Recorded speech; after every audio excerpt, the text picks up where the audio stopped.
So welcome to today's session, where we're sharing the latest insights on CCA's Thought Leadership Programme that we've been working on for the last 12 months or so in association with HGS.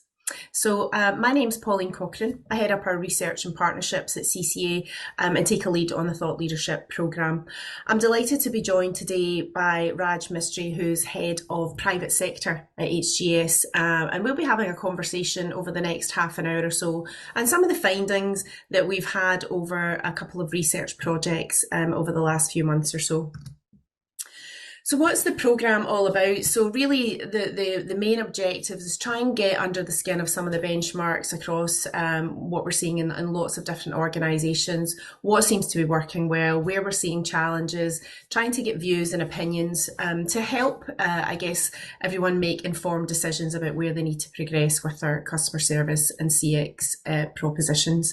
So really the ultimate purpose is to provide some useful reading and to help you make those right decisions as you take things forward. So the programme topics that we've covered so far through this year, we did a session earlier on, I think at the back end of last year, on finding the perfect match, attract and keeping the right talent for future success. That report's available, so please do have a wee look at it.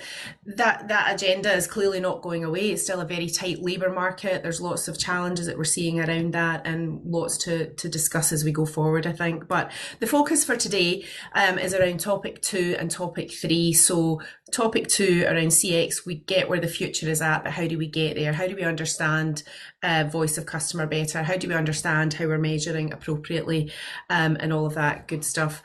And then also topic 3, changing culture so everyone is facing the customer, understanding, everyone's role in meeting customer requirements. So we'll be getting into that and both of them in a wee bit more detail. Raj, just before we get started, just to maybe introduce yourself and give a wee bit of a kind of your background, and say hi to everyone that's joining us today. Sure, thanks, Pauline.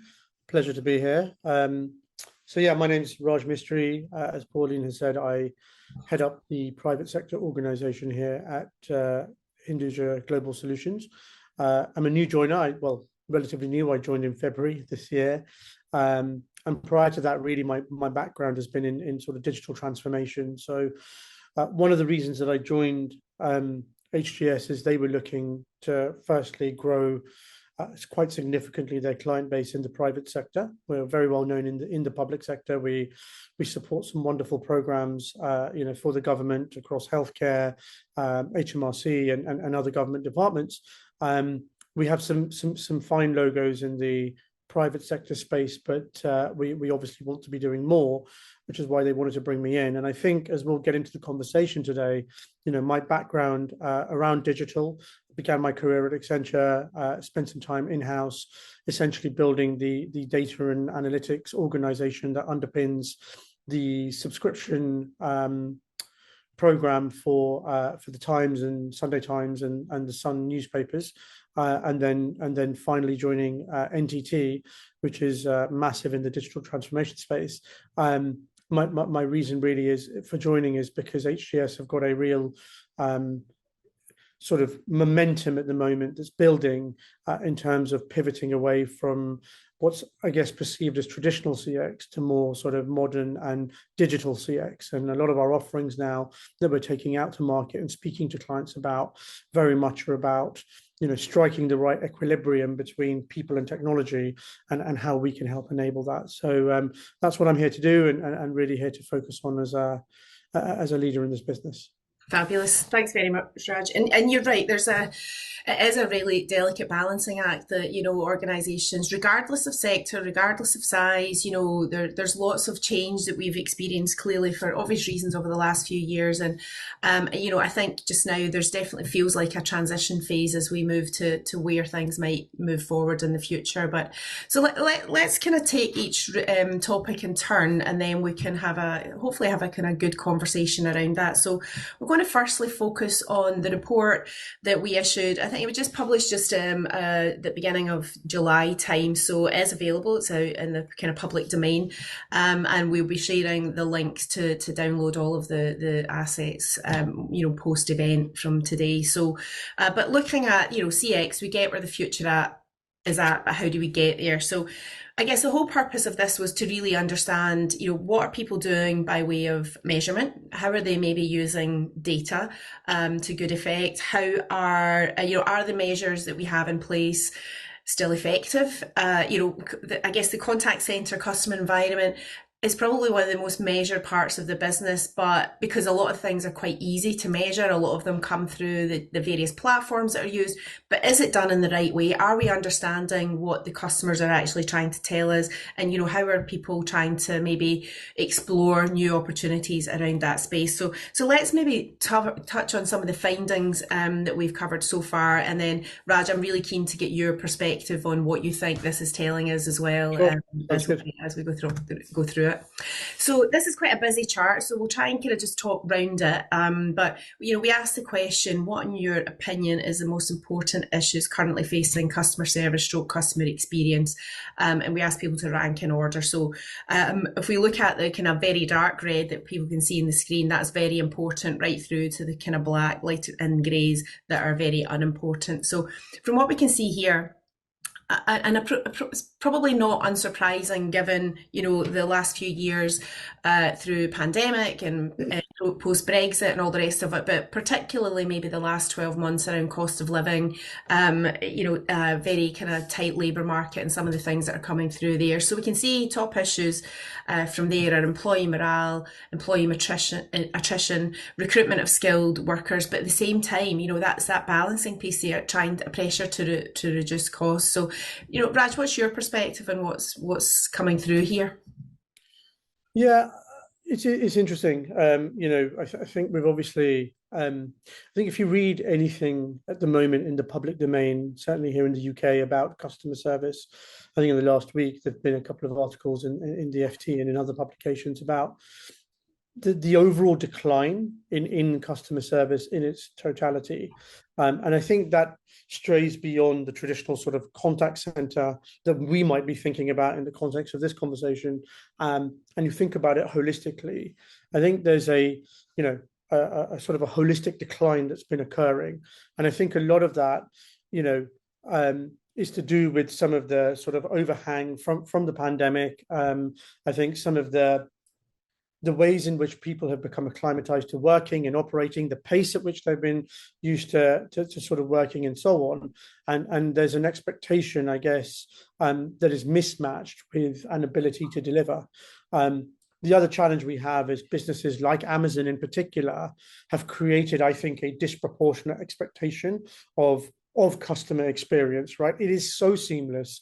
It is so customer centric. The customer can never be wrong in any sort of circumstance with Amazon. That for other more traditional brands that have been existing for a lot longer than them, that don't have the ability to pivot as quickly as Amazon can and are carrying a lot of legacy, I think it's much, much harder then to be able to deliver that sort of service in as complete a way as Amazon is able to. And so what that means is you get frustrated customers who are struggling to get an answer to their query or a resolution to their problem or whatever it might be, which then, leads to dissatisfaction, disgruntlement, etc. And therefore the interactions that I think a lot of customer service agents are having to then handle in the contact center tend to be disproportionately negative, but also quite exaggerated in terms of how much negativity there is. And if you spend a day being absolutely battered by your customers, it's inevitably going to affect your morale. If it happens for long enough, it's inevitably going to affect your attrition. And then when you're trying to recruit people to replace the people that have left, that in itself. So it's unsurprising to me that these are the top three issues.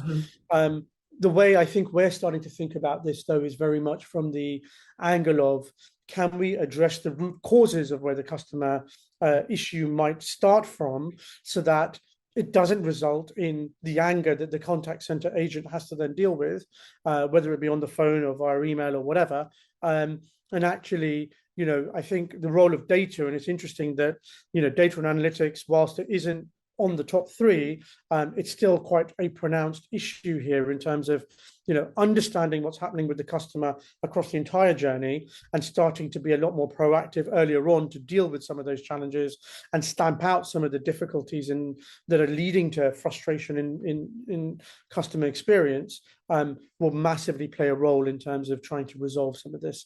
But yeah, unsurprised given Yeah. the overall state of what's going on with customer service in the UK.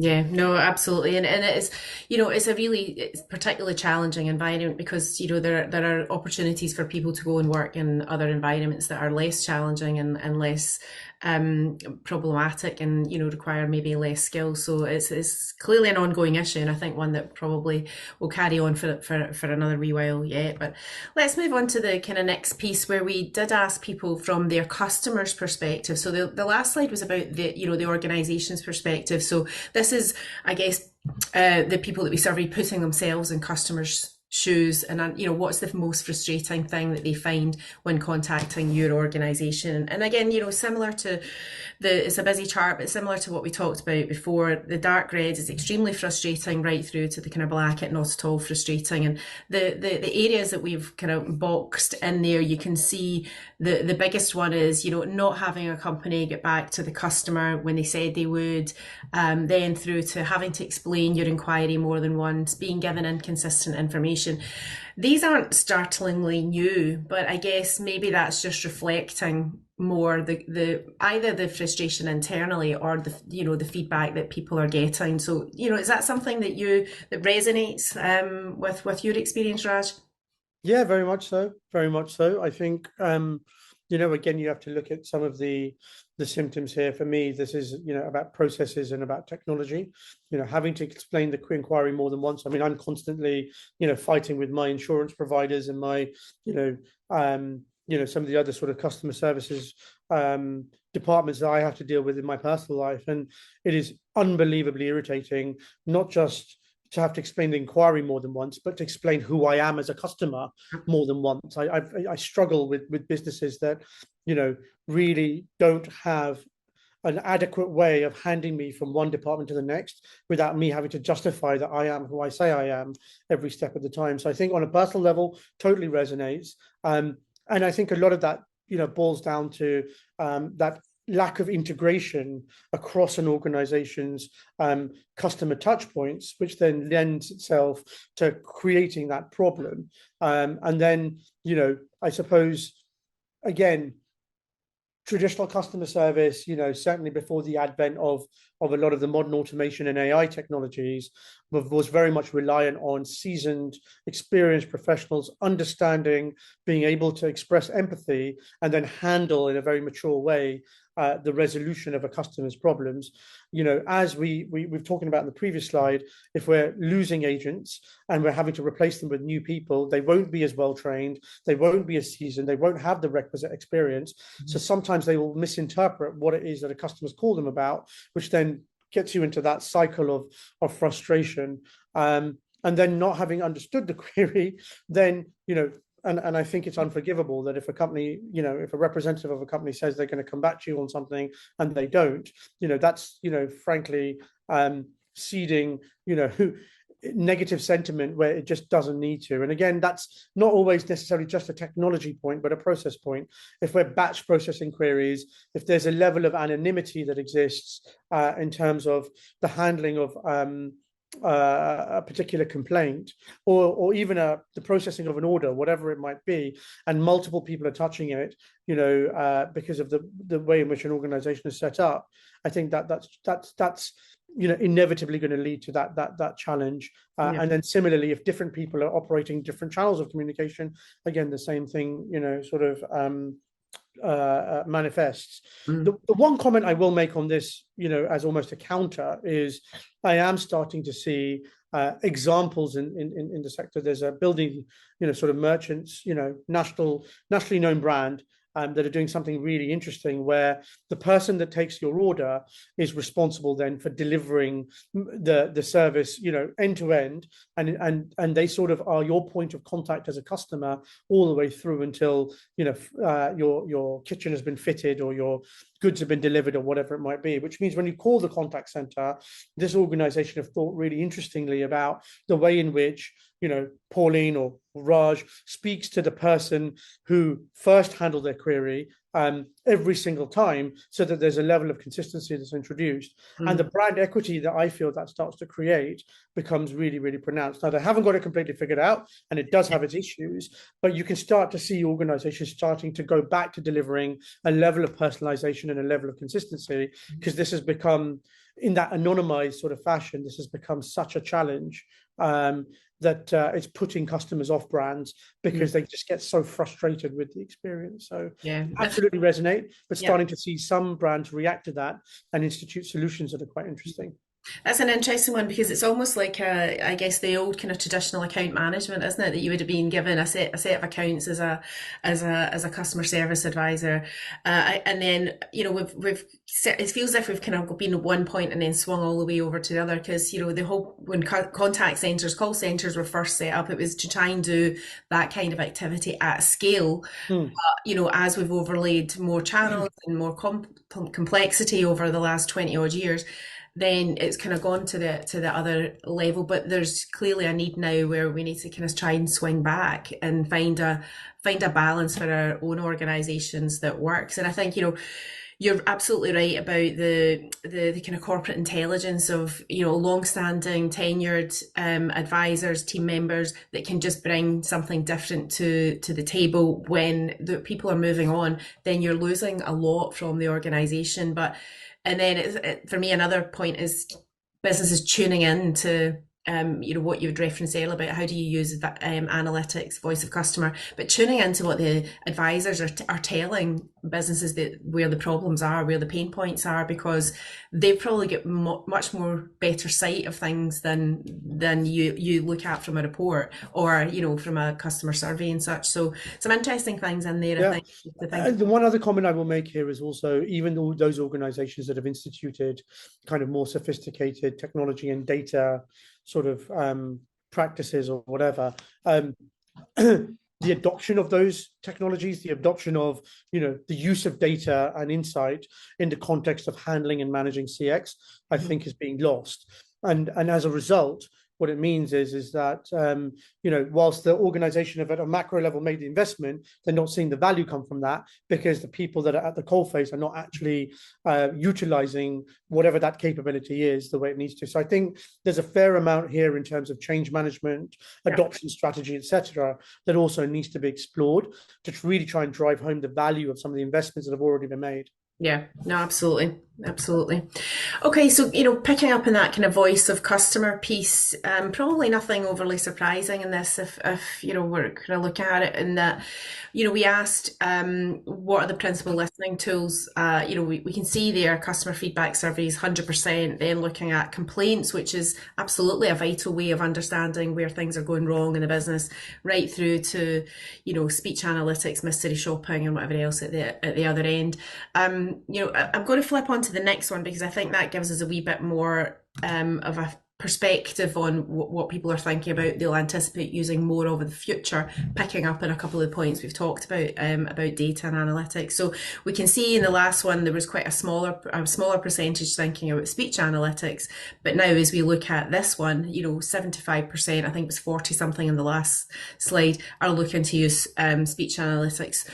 Social media channels, absolutely. And, again, that can be skewed sometimes because, people ranting on social media are not necessarily an accurate reflection of your customer base, but it will tell you some helpful information.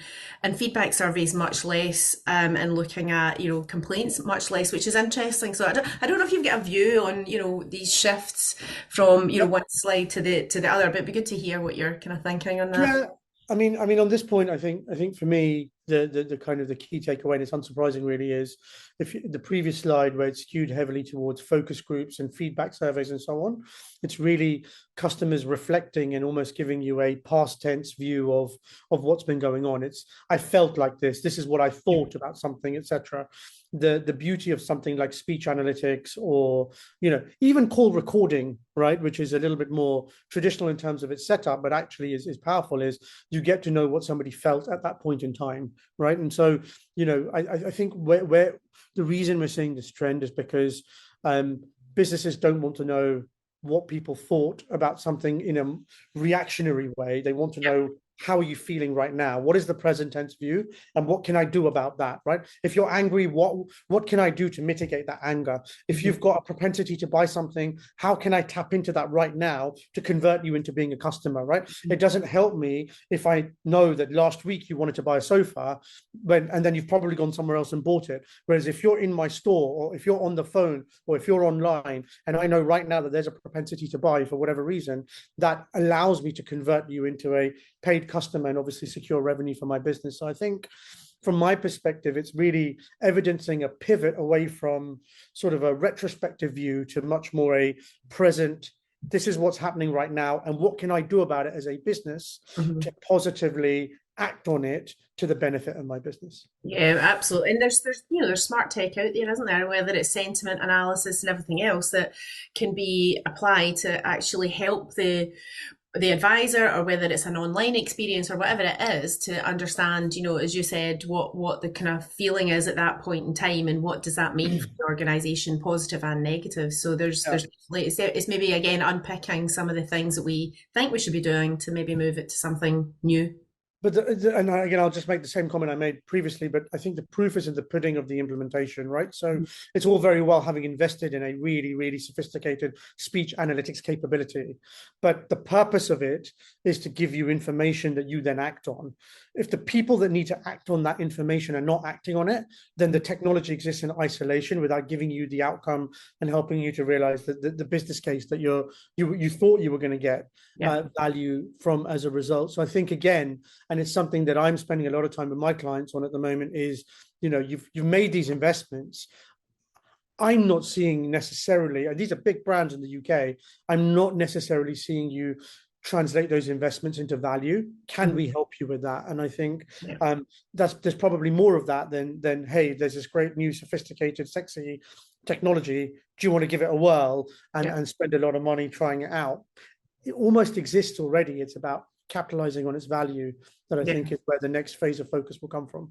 Yeah, no, and you're absolutely right. And I think if businesses are outsourcing part or all of their proposition to you guys are experts in what you do, that is your core business, so it makes sense to tap into that expertise, to build on the experience that you have, rather than thinking, well, I need to do this in isolation and this is what we think as an organization. It's like, how can you learn from what others are doing? And you can see that across your client base and pick out those kind of really strong cases of where it's worked well. Great. Okay.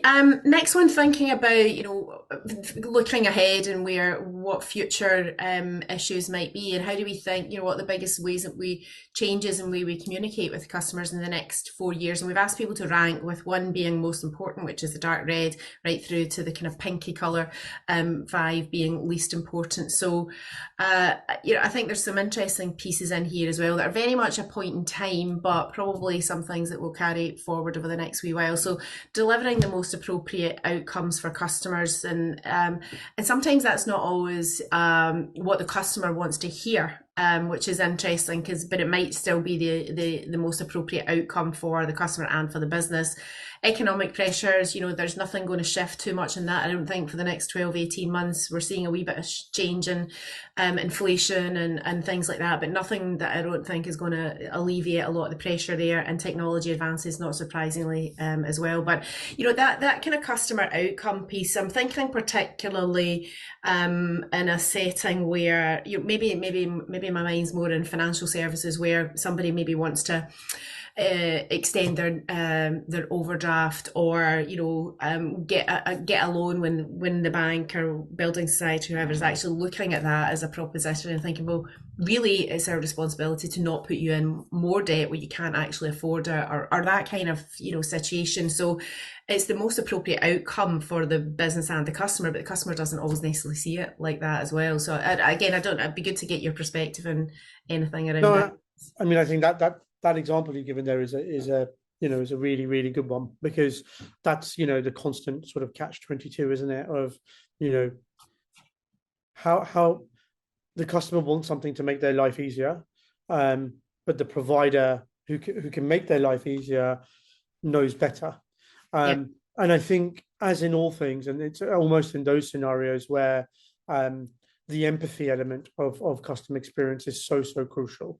And I think this is where things like automation does fall down, because Mm. to have a difficult conversation with a customer about why they were unsuccessful with their mortgage application, which is why they can't afford the home they want, or why they can't remortgage to get equity out of their property, or, to your point, they want an overdraft, or they want to extend the credit limit on their credit card, as an example. But it could be to do with their energy bills, or it could be to do with, widening the services that they buy from, from a broadband provider or whatever it might be. I think that difficult conversation of, I'm sorry, you can't have what you've asked for because, is absolutely crucial on, well-skilled, you know, human agents that are able to deliver a message in an empathetic way. Because let's face it, most of us are dealing with that same challenge in one shape or another, right? And so I think that's where the role of people in customer experience will it will be a long time, in my opinion, before that diminishes. Yeah. The others, absolutely, the economic pressures and the technology advances, again, lend themselves in essence to delivering the most appropriate outcomes. But I think fundamentally, empathy and that role that empathy plays, I think this is a common trend. I'm not the first one to say it, but I think it's absolutely comes out so clearly in this. It's the complicated, the difficult conversations that you want to have with your client base or your customer base, that requires a more mature and sophisticated approach Yeah. than machines are able to deliver today. Yeah. And I think that's really my view on this. Yeah. No, absolutely. Absolutely.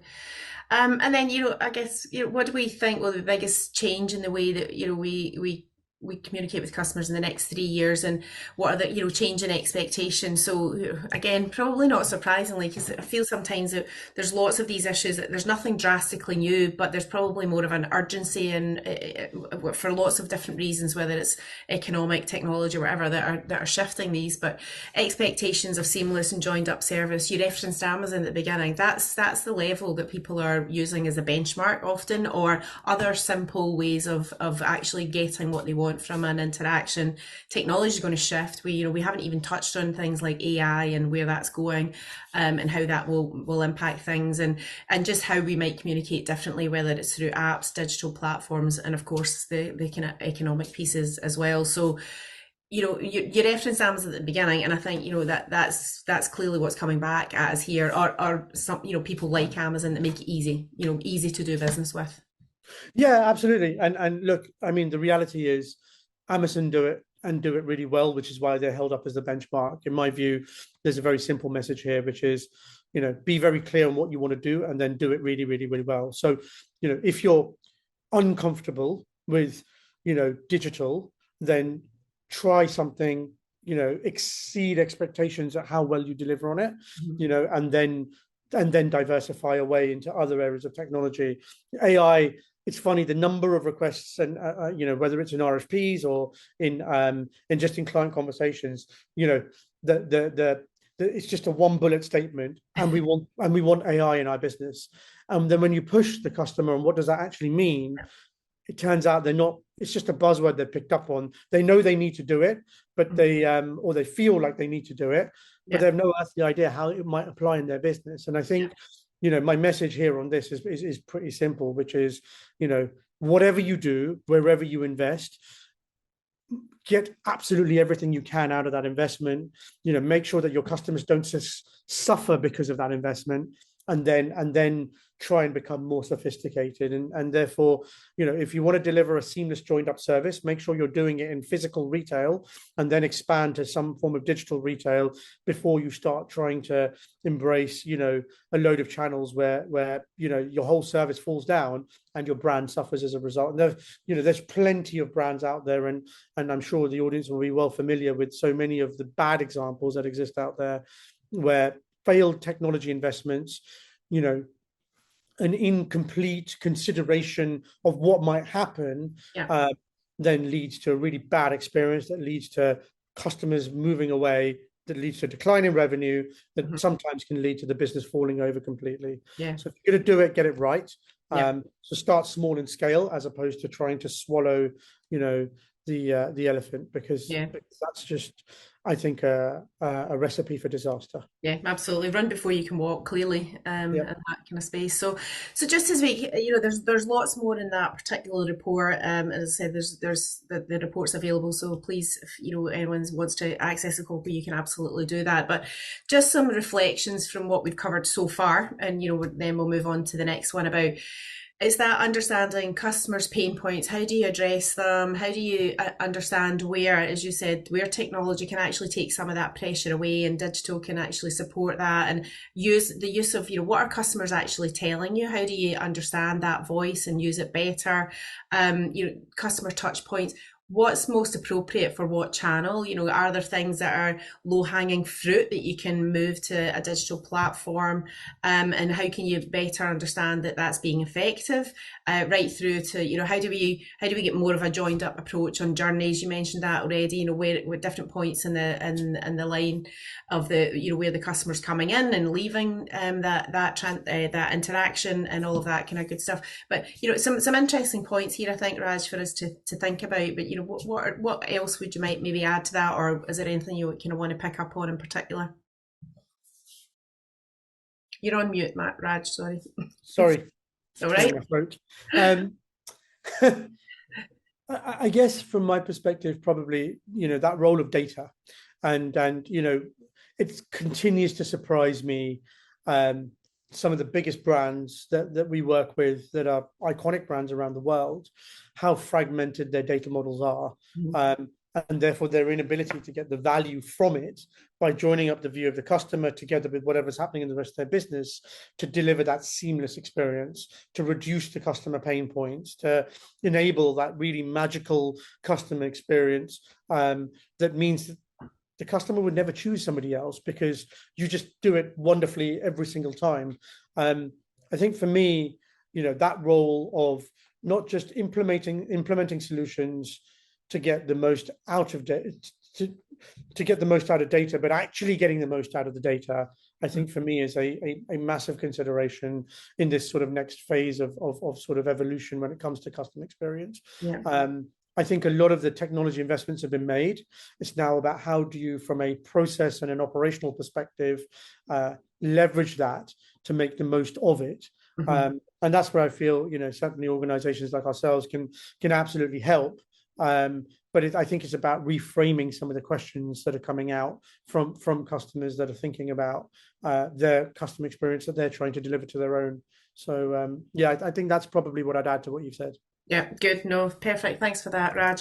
Okay, I'm going to move on to the next topic, which is, I think it's definitely an interesting one. Changing culture, so everyone is facing the customer. There's that old story, isn't there, about when somebody went to wherever they were sending the rocket to the moon and asked the janitor, what do you do? What's your job here? And he said, my job is to help put a man in the moon, not clean the floors or clean the toilets or anything else, and it's how do you get that mindset? Because I think when you're in a customer service perspective, it's kind of second nature, it's automatic, you understand the customer and you're dealing with it day and daily, but everyone's got a role in addressing how a customer should be responded to, and whether that's a board, whether it's a marketing department, whether it's finance, whatever, ultimately we're all there to serve the customer. So I think there's some interesting points come through some of the things that we asked as well. So let's kind of take a wee look at what we were talking about. And to begin with, reflecting back to topic one, we asked the question about people, what they were doing by way of hybrid and flexible working and everything else. So we thought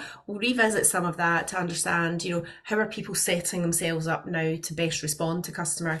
So we asked, if you're offering home working, do you think it's the most, an effective way to work than previous models? So just as a simple, how are you set up to talk to customers? And I think this is a really fascinating one. And there's maybe lots of reasons around, how this is responded, but almost a third are saying it's not producing the results that they'd hoped for. We were driven down a path with hybrid and working from home for clear reasons around pandemic. The kind of horse is bolted, but for lots they're saying, a third of the respondents are saying it's not producing the results they'd hoped for. What do you think about that, Raj? Yeah, but then 70% are saying it is benefiting, right? So it's a bit of swings and roundabouts. I think it depends on the sort of organization and the sorts of things you're doing. I think at the end of the day, we have a real mix in our business of this. We have, large teams that are supporting the rollout of substantial government programs and supporting the citizen experience of accessing those government programs that are completely based at home.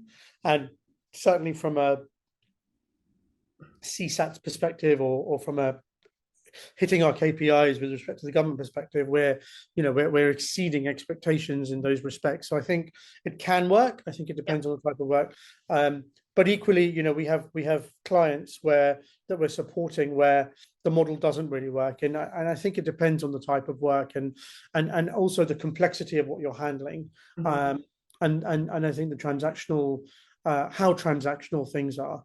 But I think anything that has a level of complexity in it, flexible home working becomes a lot harder.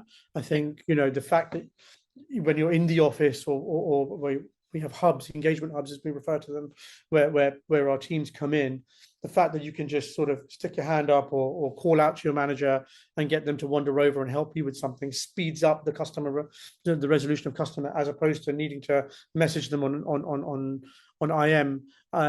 I think that becomes a lot harder to sort of replicate in the sort of fully remote world. But I think this, for me, this sort of, I'm unsurprised. I'm actually a little surprised that the 29% isn't higher. So pleasantly surprised that the 70% is as high as it is. And I think that the 29% probably represents that sort of complexity level that I was talking about. Yeah. And so, yeah, I think that's sort of what I would say there. Yeah, no, thanks. It's an interesting one for sure, and I think you're right about depending on the nature of the conversations that you're having with customers, that can be a whole host of things. And when we look at the kind of next piece around as we begin to establish new ways of working, and and I still think I don't think from anecdotally that anyone's got this I don't mean particularly that anyone's got this completely right yet. I think we're still very much in that transition and people still trying to find models that work. But maybe not surprisingly here, the biggest thing that's top of mind is employee well-being. So making sure that they are feeling looked after, and that drive to digital, meeting customer demands. But I think it's very clear top of mind, making sure that your teams are well equipped, supported, and all the rest of it. So and that's something that's been here for a wee while, I think, and again, it's not going to be going anywhere, I don't think. No, absolutely, and we obviously, like others, have those issues and the isolation of certainly being remote. When something goes wrong, not having somebody who can put their arm around you and say, don't worry about it, it's fine. That simple act of kindness and comfort that would exist in an office setting, when somebody's remote, it becomes a lot harder, which is therefore forced certainly our HR organization to think very hard about, well, if we can't do that because the people we're hiring don't want to come into the office, or the contracts that we've set up don't require them to be in the office, whatever it might be, then what more can we do? And we have a fairly rigorous sort of well-being program that we've rolled out that considers not just mental health factors, but physical health factors and financial well-being health factors and so on. And so employee well-being sometimes is about is sometimes reduced quite and to sort of quite stereotypical sort of views of what that actually means. Mhm. I give a lot of credit to our HR organization for the holistic way in which they're thinking about sort of employee well-being. And I think then, if you think about the drive to digital and self-serve being the sort of the second priority issue, I think a lot of that also is about trying to create meaningfulness and purpose in the work that our agents are doing. And so at the end of the day, if you know that the queries you're going to answer are to deal with stuff that's very sort of that requires you as an individual to invest yourself in it, I think that that's very much more meaningful than having to respond to someone who's asking for an update on their bill or something else that's a bit more transactional. And what I find is that that role of digital and self-serve is certainly starting to sort of quench that thirst for transactional interactions being made to be less dependent on humans, and therefore creating more meaning in the work that those humans are doing. Yeah, and it's that again, it's that cyclical thing, isn't it? Because the more that we do get onto digital and self-serve platforms, what is left is highly complex, and that, depending on that, the level of that complexity can absolutely impact the employees' well-being. So it's that kind of circle of review that needs to be continued, as we go through lots of different things. Yeah, and that's only ever going to accelerate, right? So Yeah. that drive to digital, digital will become more sophisticated, so it can handle ever evolving spheres of complexity Mhm. compared to what it might be able to do right now or was able to do in the past. Yeah. And an artificial intelligence, that's the premise of it, right? The technology is learning on an ongoing basis, Yeah. so it's able to do things that are more and more and more complex. Yeah. But that therefore, in my opinion, creates an opportunity to create meaningfulness and purpose in the role of humans that are doing the CX, Mhm. and delivering a really compelling day of work, Yeah. as opposed to mindlessly trawling through stuff that could just be done in a much more automated fashion. Yeah, absolutely. Okay, so one of the things, interestingly, in the back of that is, if they, most organisations have a wellbeing program. I think it was nearly, full 100% that when we asked that question. So, what we asked then subsequently, how do you think it's affecting employee behaviour regarding their attitude to work? So, how effective is it actually being? And again, interestingly, from here we can see 63% feel that their wellbeing program is having little positive impact on behaviours. Now, there's things that you could read into that in different ways, I suppose. It's like, well, one, what is the wellbeing program? How are you offering it? What's the kind of other things around it? So I think this is quite an interesting one because it's one that we've talked about a few times over the last couple of years, and it's almost like, well, how do you get people to actually access and use the wellbeing that's there to support them? It's all well and good having something there, but how do you get them to use it and feel the benefit from it? Or is there anything else that you're picking up from this kind of point that's Yeah, coming? I mean, so yes, absolutely. Adoption is crucial, and we've talked about that in relation to data earlier, and I think absolutely the same point applies here, which is just because you've put a program in place, people aren't going to use it, then obviously it's not going to have an impact on their behaviors. But the other comment I would make is, and this is the sad reality of the world we live in, is that if you think about the point in time at which this question was being asked, we were at a particularly heightened point of anxiety generally, economically certainly, but then obviously a huge amount else going on in the country. And well-being programs with the best intentions are only going to service a certain percentage of your anxiety, right? If you've fundamentally got challenges in terms of your ability to make ends meet and hit your bills, then you're going to have that anxiety weighing down on you. If you've got Yeah. concerns at home with children's healthcare, I remember calling earlier on this year for a doctor's appointment for my daughter, and the wait that it took to get that. Now that's not the fault of the NHS. There's just a general sort of crowding of the system. But if you think about sort of April, May this year, and that period of time, there was a lot of chaos and sort of confusion in many different areas of people's lives. That probably also is reflecting in some of what's then shown here, Yeah. because as much as you have the best intentions as an employer, if the macroeconomic condition isn't supporting that, then or is undermining that, Yeah. then I think that can create its own challenges. Yeah, again, you're absolutely right. There's potentially, depending on circumstances, limits to what impact it'll have, and limits to what, positive impact it'll have. So yeah, no, absolutely. I think it's just an interesting point for sure. So we've talked quite a bit about tech and the massive drive to tech as we went into lockdown after lockdown, and a point where we really needed to speed up the process of approval and short circuit those decision making processes to implement tech. And I guess now we're further down the line.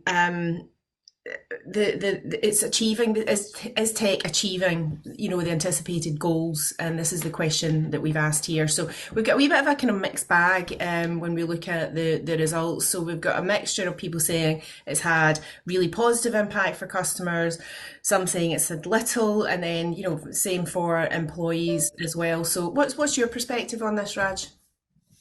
Yeah, I mean, unsurprised, I think is probably my view. I think this is absolutely reflective of what I see with clients that I talk to. Certainly, you know, there was a mass acceleration towards digital as a result of COVID. The pandemic forced that on businesses that had never really considered digital as an option. And the way I characterize it is very much that it's an over pivot that a lot of them made, because they were forced down a particular road. And what's happening now is you're starting to sort of see customers who were forced to engage with you digitally because they weren't allowed out of their homes. Now, some of them wanting to go back to what was sort of the way they'd always done it, and others, and increasingly, I think this number will grow, being very, very comfortable with that digital world and what that means in terms of a digital customer experience. So certainly from a customer perspective, it doesn't surprise me. Have brands got it right? I think the numbers show, if 45% are saying little positive impact, that's probably more a reflection of how well technology has been implemented, as opposed to whether technology is the right solution or not. And I think there's a huge opportunity and a huge amount of scope here to really try and get the balance right between sort of automation and AI and the role that will play in terms of some of the more transactional elements of customer experience, and then the human interaction that's required for interactions that are much more empathy led. So I think certainly from a customer perspective, that would be the case. And then similarly for employees, I think technology has obviously allowed a much differentiated workplace experience. So employees have obviously gone from being forced to be in the office or at a particular site 5 days a week, to now being able to navigate a world. And certainly we at HGS absolutely employ a sort of a hybrid model where employees are in sort of 1 or 2 days a week, and then tend to work from home, probably sort of up to 3 days a week. I think that there's been positives there, but equally with that comes the downside of isolation and maybe not having the camaraderie and the even the banter that comes from being in an office and being with your colleagues and having help nearby. And we've talked about some of these themes earlier on when it comes to well-being and so on. So I think from my view, it being mixed is absolutely a reflection of where we're at. I would expect it to grow, the positive numbers to grow, as technology implementations are right-sized and sort of made fit for purpose. And I would expect those numbers to go up over the coming years.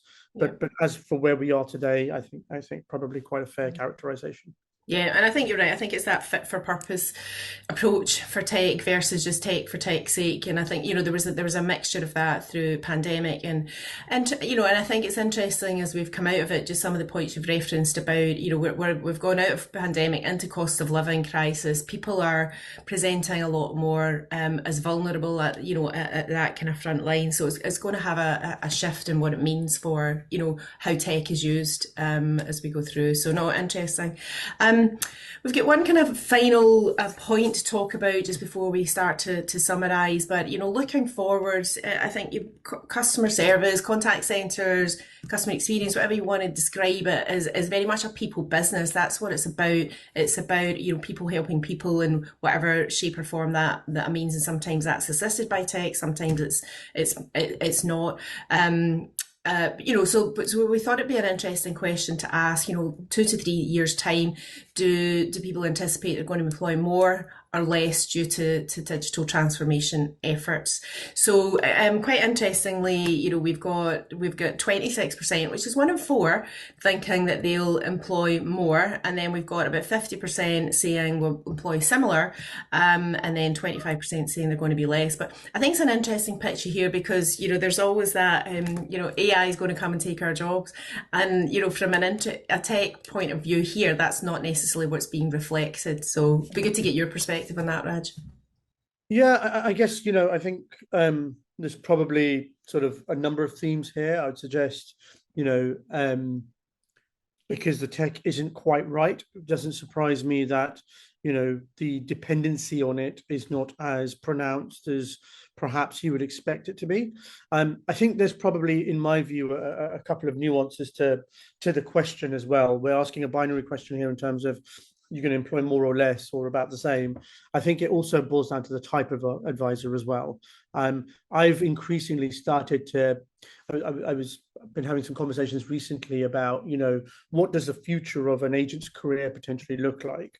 And I think that agents, in the future are going to more closely resemble and need to have the characteristics of caregivers, say in the health sector. So if you take a nurse, nurses are absolutely needed for hugely empathetic scenarios, to sort of help patients navigate through, the challenges of whatever healthcare situation they're dealing with and so on.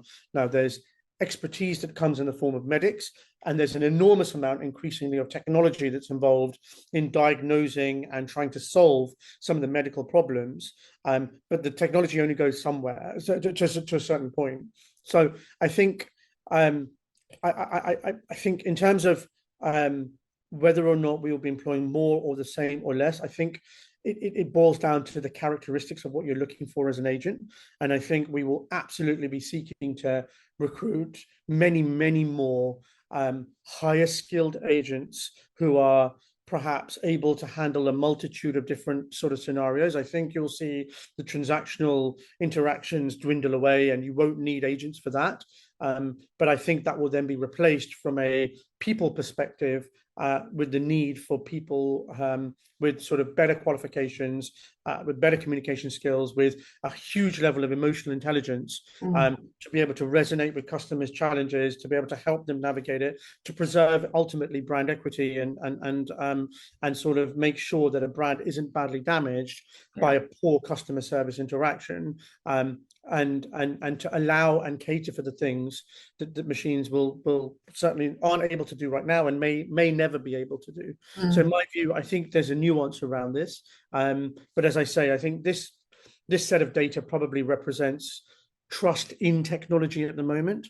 And I think as that trust enhances and increases, you'll see probably more of a skew towards the right-hand side of the column where, maybe keep similar numbers or possibly start to employ less, but the ones you do employ will be certainly of a higher skill. And I think actually being an agent and certainly being a human in the world of customer service is going to require a greater level of skill than ever before, and it becomes a really meaningful career path as a result as well.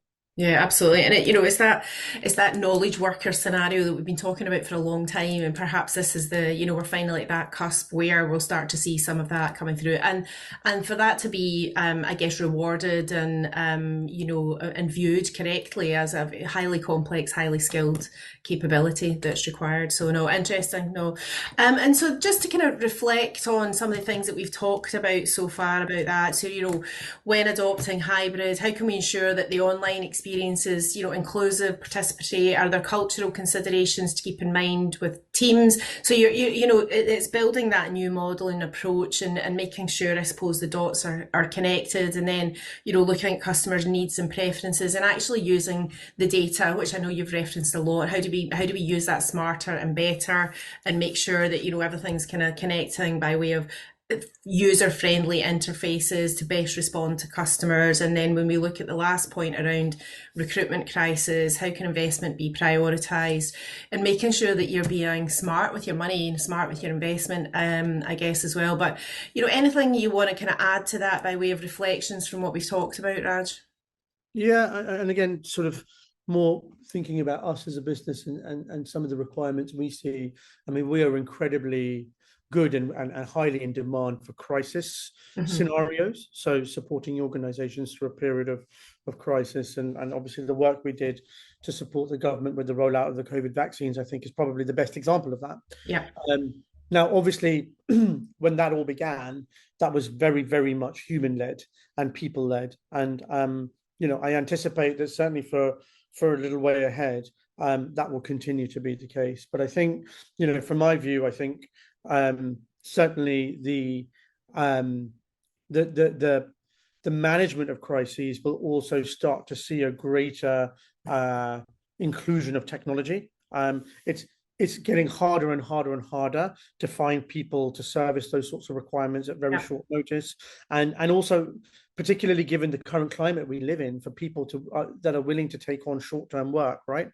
People are looking for sort of medium to longer term financial security, and so sitting on a project for a month or 2 months or 3 months to get an organization through a crisis period only to be exited at the end of that is not particularly attractive. So I think organizations certainly need to consider that, and consider their response to how they deal with that anxiety. But at the same time, there's obviously the other side of the equation, which is, if you can ramp in a meaningful way, but then preserve those people and those skills and those knowledge and that knowledge, then I think that there is a huge opportunity to create a pool of really rich talent that enables some really meaningful customer experiences for brands that you support in the future. So I think there's I think a lot of the themes we've covered.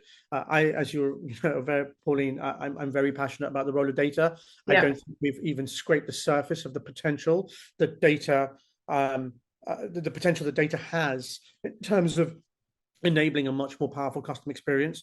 And I think as companies become much more savvy with that, you'll start to see a real transformation in the way in which they're able to support customers through whatever journeys they're going through. Yeah, absolutely. Because the information's there, and it's just how do we best use it to make sure it, it helps both the business and customer and employee, for sure. And how do you filter out the noise as well, right? So there's lots of stuff in there that doesn't mean anything. So how do you more efficiently filter that out so that you're not even thinking about it? And I think that's often where you see a lot of the inefficiencies which need to be managed. Yeah, definitely. Thank you. Okay, so that's us come to the end of the session. Thank you so much, Raj, for your time. Really appreciate it. We've covered lots in the through the two reports that we've discussed, and there's lots more in the actual reports themselves. So thank you very much. The reports are available to download. They're on the CCA website, so go and take a look. Any questions you have, please come back to us on anything. I'm sure Raj will be happy to pick up on anything individually as well. So appreciate your time. Thanks again, Raj. Thanks to HGS for supporting this project, and we'll see you all very soon, another CCA session. Thank you.